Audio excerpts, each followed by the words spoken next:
Hello class. In this video we're going to look at chapter 37. I've divided chapter 37 into 4 sections. It's a longish chapter. And so in this first section we're going to look at the formation of a partnership. Now when I say partnership, I am referring to a general partnership, and you will hear me use the two interchangeably, partnership and general partnership. If a different type of partnership is intended, then a different term will be put in front of the word partnership. For example, limited partnership. All right, you have to say limited in front of partnership to specify the limited partnership. So I just wanted to make sure that you always understand that if you see partnership by itself, it means a general partnership. All right, so in this first section, like I said, we're going to look at formation. Before we can jump into formation, though, let's talk more generally. What is a partnership? A partnership is a business owned by 2 or more persons. They have made an agreement with each other to become co-owners of this business, and they are doing it for a profit. Several of the attributes that will be seen in a partnership are the sharing of profits and losses, the joint ownership interest that each partner will have, and a third attribute is the equal management and control that each partner has in the partnership business. Last point on this screen is that partnerships are taxed not at the business level. So the business itself is not taxed, but they will be taxed at the individual partner level. So each partner will bear liability for the taxes due on the income they take from the partnership.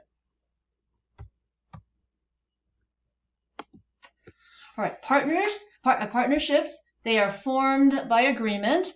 And I'm a lawyer, so I always tell my clients, you want a written agreement. That is preferable. However, the law recognizes oral partnership agreements as well, and you may run into those in the business world. How long does a partnership last? A partnership lasts for the length of time specified in the agreement. Now, if you have a written agreement, it's a lot easier to take a look at what the provision might say in the written agreement. 5 years, for example, 10 years, for example. All right, or the written agreement might specify the completion of a project. And so that will then bring a close to the business relationship. If there is no duration specified in the partnership agreement, then what you might have is something we call a partnership at will, which may be dissolved at any time by any of the partners. All right, now here is a type of partnership that has something kind of quirky about it. All right, there's going to be a question about its formation. We use the term partnership by estoppel, and we will see this term estoppel over the course of the semester in a couple of other places. All right, anytime you see the word estoppel, I want you to think of fraud, some kind of misrepresentation or fraud that has occurred or is occurring. All right. The problem here is that we don't have a bona fide partnership that has developed. Instead, what we have is someone that has made a representation that they are in a partnership or are a partner to a partnership, and they have used that misrepresentation to get an innocent third party to believe them, get them to rely on this so-called partnership and to transact, to transact with them. All right. So this third party, innocent party, has reasonably and detrimentally relied, and I'm sorry I didn't set this up quite right, the slides, so you can't see all of the corner of the slide, but this person has detrimentally relied, changed their position, and now probably has been injured, financially injured. So they go to court and they try suing this partnership, this so-called partnership, but the partnership doesn't really exist. So they will say in defense that, well, there is no partnership. You can't sue me. The law comes in and says, well, hold on there. You defrauded this innocent party, and we're not going to let you get away with that. We're going to make you stand trial as if you were a partnership, we call it then a partnership by estoppel because it's not truly a formed partnership under the law. It's equitably formed by the law after the fact someone has been cheated, right? So partnership by estoppel there. All right, now that we've been over the types of partnerships, looked at the attributes of partnerships, I want to do one of these problems from the textbook. So rather than go out to the textbook, because it takes me time to change the slides, I have just imported it, retyped it into the slides here. All right, but you can find it in your textbook. All right, so Daniel is the owner of a chain of shoe stores. He hires Rubia to be the manager of a new store, which is to open in Grand Rapids, Michigan. Daniel, by written contract, agrees to pay Rubia a monthly salary and also 20% of the profits. Without Daniel's knowledge, Rubia represents himself to Klassen as Daniel's partner and shows Klassen the agreement to share profits. Klassen extends credit to Rubia. Rubia defaults.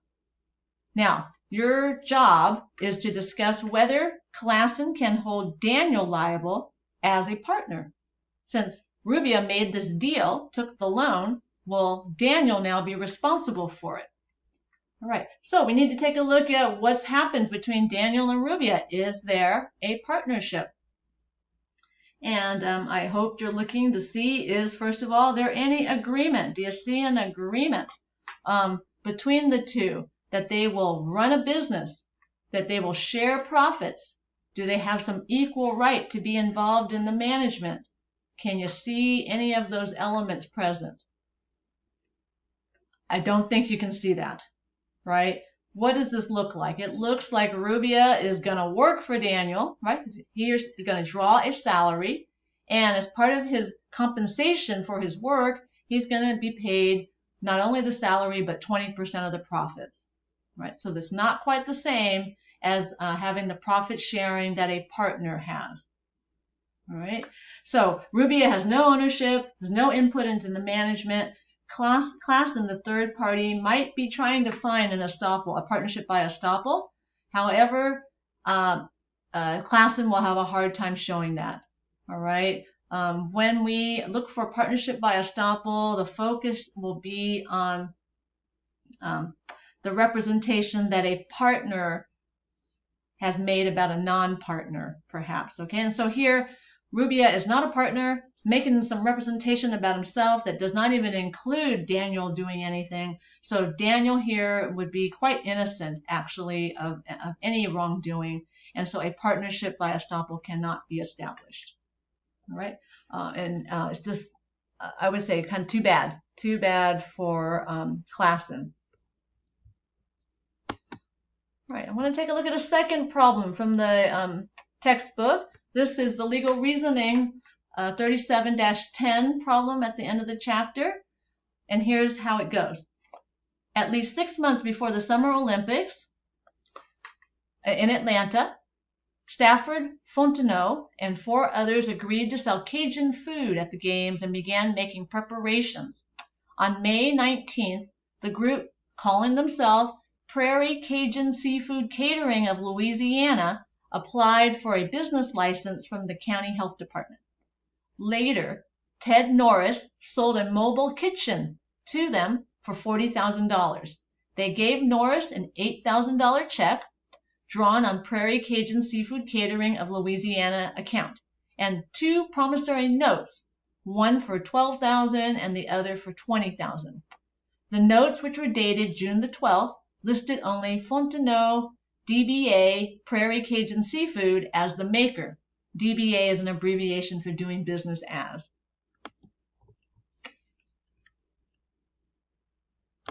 All right.